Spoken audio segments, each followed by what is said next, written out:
ঘরে বানানো চিজ দিয়ে আজকে বানাবো ভেজ পিৎজা। যারা বলেছিলে এইভাবে চিজ হয় না, ছানা হয়, এই ভিডিওটা তাদের জন্য। যারা বলেছিলে চিজ তো মেল্ট হওয়া দেখালে না, এই ভিডিওটা তাদেরও জন্য। প্রথমে ময়দাটাকে নর্মালি মাখবো, এক্সট্রা অ্যাড করেছি ইস্ট। 1 ঘন্টা রেখে দিয়ে জবরদস্ত ধোলাই করে থালার শেপে নিয়ে নেব।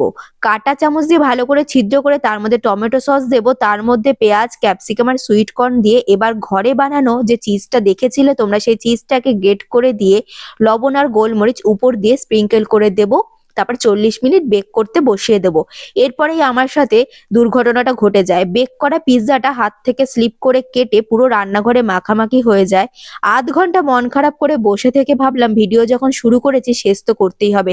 তাই আবার শুধু ক্যাপসিকাম আর পেঁয়াজ দিয়ে পিৎজাটা করে নিলাম। আর চিজটা দোকানের মতোই টেস্ট ছিল।